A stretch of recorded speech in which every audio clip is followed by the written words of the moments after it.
नमस्कार. ठाण्याच्या राजकीय, सामाजिक आणि सांस्कृतिक घडामोडींचं वर्तमान चित्र दाखवणाऱ्या ठाणे वर्तमानमध्ये मी नितीन बोरसे आपलं पुन्हा एकदा हार्दिक स्वागत करतो. सादर करीत आहोत आजच्या ठळक बातम्या.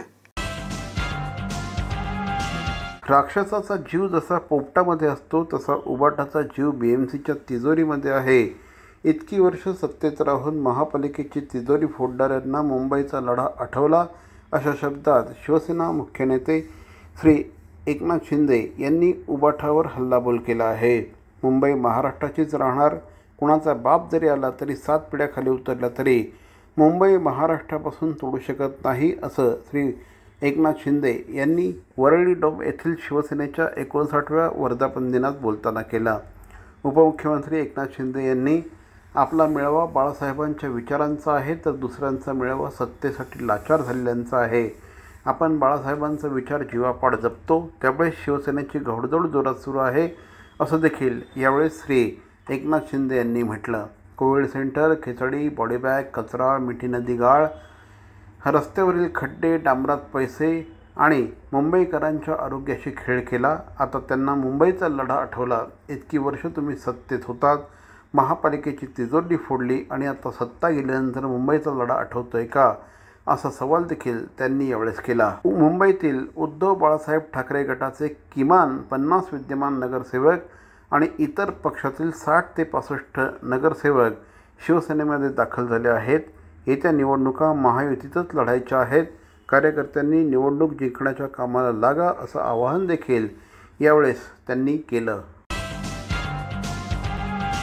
आमदार संजय केळकर यांच्या जनसेवकाचा जनसंवाद हा उपक्रम ठाण्यापुरता मर्यादित न राहता मुलुंड, घाटकोपर, दादर, बदलापूर, दिवा, डोंबिवली, कल्याण, पनवेल, खोपोलीपर्यंत पोहोचला आहे. या उपक्रमात नागरिकांच्या समस्यांचं निराकरण होत असल्याने दर सोमवारी आणि शुक्रवारी मोठ्या संख्येने नागरिक आपल्या समस्या, अडचणी आणि गाऱ्हाणे घेऊन श्री केळकर यांच्या भेटीसाठी येत आहेत. या उपक्रमाअंतर्गत शेकडो नागरिकांनी आपल्या तक्रारी केळकर यांच्यासमोर मांडल्या. फरांजपे स्कीममध्ये फसवणूक झालेल्या सदस्यांनी केळकर यांची भेट घेतली. तसंच आधार कार्ड शाळेतील ॲडमिशन होण्याबाबत, फी कमी करण्याबाबत, रेशन कार्डविषय, ॲग्रीमेंट रजिस्टर्ड नोंदणीबाबत, कामातील प्रमोशन विषयक तसंच महापालिकेतील कर्मचाऱ्यांचे विषय यावेळेस नागरिकांनी केळकर यांच्यासमोर मांडले. गणेशोत्सव काळात कोकणामध्ये जाणाऱ्या चाकरमान्यांचा प्रवास सुखकर व्हावा, गणेश भक्तांना रांगेत उभं राहण्याची दमछाक होऊ नये, यासाठी खासदार नरेश म्हस्के यांच्या प्रयत्नाने गौरी गणपतीसाठी ठाणे रेल्वे स्थानकात आरक्षणासाठी 2 अतिरिक्त खिडक्या सुरू करण्यात आल्या आहेत. गणेशोत्सवाला कोकणात जाणाऱ्या चाकरमान्यांना तिकीट आरक्षणासाठी खिडकी क्रमांक 7 आणि 8 वर अतिरिक्त खिडक्या आजपासून सुरू करण्यात आल्या आहेत.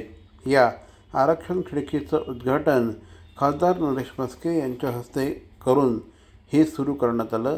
यावेळेस रेल्वे प्रशासनाचे अधिकारी देखील उपस्थित होते.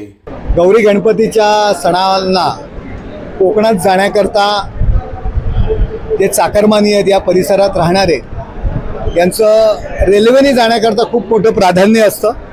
कोकण रेल्वे सुरू झाल्यापासून प्रचंड अशी गर्दी असते आणि मग बुकिंग करता, रिझर्वेशन करता गर्दी असल्यामुळे ज्या काही एकंदर ज्या खिडक्या आहेत बुकिंगच्या, त्या थोड्या कमी पडतात आणि त्यामुळे गेले कित्येक वर्षाची कोकणवासियांची मागणी होती आणि म्हणून गणपतीच्या काळामध्ये या 2 खिडक्या आम्ही वाढवलेल्या आहेत. त्याचं उद्घाटन या ठिकाणी केलेलं रिझर्वेशनचं कोकणवासियांची मागणी होती, आज ती पूर्ण झालेली आहे आणि त्याचं उद्घाटन आज या ठिकाणी झालेलं आहे.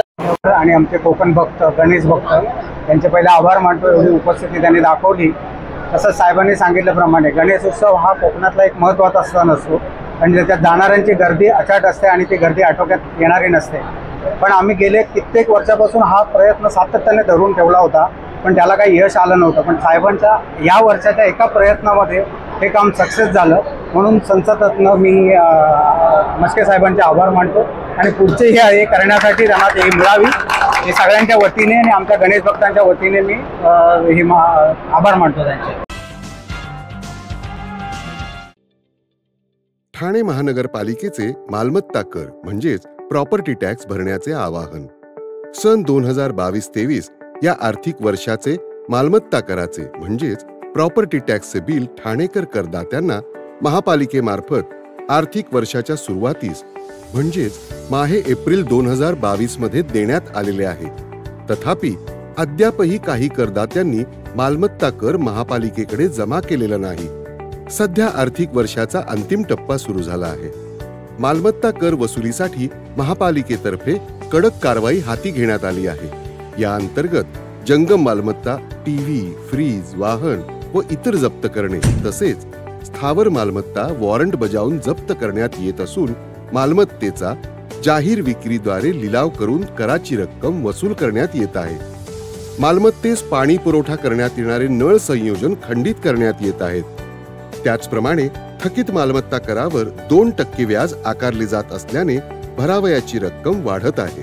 आपला मालमत्ता कर propertytax.thanecity.gov.in या लिंकद्वारे तसंच गुगल पे, फोन पे, पेटीएम याद्वारे ऑनलाईन पद्धतीने करण्याची सुविधा उपलब्ध करून दिली आहे. शनिवार, रविवार व सार्वजनिक सुट्टीच्या दिवशी नागरिकांना मालमत्ता कर भरणे सोयीचे व्हावे याकरता महापालिकेचे मालमत्ता कर संलग्न कार्यालय या दिवशी कार्यान्वित ठेवण्यात आलेले आहे. तरी मालमत्ता कर वसुलीची अप्रिय कारवाई टाळण्याच्या दृष्टिकोनातून मालमत्ता कर भरून महापालिकेस सहकार्य करावे. धन्यवाद. CP Goenka International School, nurturing talent at young age for scholastics, sports and performing arts in global perspective. Proud to have world toppers and country toppers in 10th standard Cambridge examinations. Ranked the best emerging school by the Times of India for personality over percentage. CP Goenka is the intelligent choice. शिवसेनेचे मुख्य नेते आणि राज्याचे उपमुख्यमंत्री एकनाथ शिंदे यांच्या कामाने प्रभावित होऊन मुंबईतील उद्धव बाळासाहेब ठाकरे गटाच्या 3 माजी नगरसेवकांनी उपमुख्यमंत्री एकनाथ शिंदे यांच्या उपस्थितीत शिवसेनेमध्ये जाहीर प्रवेश केला. तसंच ठाणे आणि गोवा राज्यातील उद्धव बाळासाहेब ठाकरे गटाच्या पदाधिकाऱ्यांनी शिवसेनेचा धनुष्यबाण हाती घेतला आहे. ठाण्यातील मातोश्री स्वर्गीय गंगूबाई संभाजी शिंदे सभागृहामध्ये झालेल्या पक्षप्रवेश सोहळ्यात आमदार दिलीप लांडे, शिवसेना सचिव राम रेपाळे आदींच्या उपस्थितीमध्ये हे पक्षप्रवेश संपन्न झाले. उद्धव बाळासाहेब ठाकरे गटाचे विभाग प्रमुख आणि माजी नगरसेवक अजित भंडारी, शाखा प्रमुख संजय जंगम, प्रभाग क्रमांक 161चे माजी नगरसेवक विजेंद्र शिंदे, प्रभाग क्रमांक 140च्या राष्ट्रवादी काँग्रेस शरद पवार गटाच्या नगरसेविका नादिया शेख यांच्यासह अनेकांनी शिवसेनेमध्ये प्रवेश केला आहे. घोडबंदर मार्गावरील आनंदनगर ते कासारवडोली दरम्यान उड्डाणपुलाचं काम सुरू आहे. त्यामुळे एकेरी वाहतूक सुरळीत ठेवण्याचा प्रयत्न वाहतूक विभागाकडून केला जातो आहे. परंतु मुसळधार पावसामुळे रस्त्यावर मोठ्या प्रमाणात खड्डे पडले असून या मार्गावरील वाहतूक संथ गतीने सुरू आहे. परिणामी या मार्गावर वाहनांच्या रांगा वाढल्या आहेत. ठाणे वाहतूक विभागाकडून नागरिकांना यासाठी पर्यायी मार्ग वापरण्याचं आवाहन करण्यात आलं आहे. तर मंडळी, या होत्या आजच्या ठळक बातम्या. आजचा एपिसोड आपल्याला कसा वाटला आम्हाला जरूर कळवा. आमचा पत्ता आहे Dadoji Konde stadium, shop number 16, Khatan road, Thane पश्चिम. दूरध्वनी क्रमांक 9820939420. तर मग पुन्हा भेटू उद्या याच वेळी याच ठिकाणी ठाणे वर्तमानमध्ये. तोपर्यंत धन्यवाद. जय हिंद, जय महाराष्ट्र.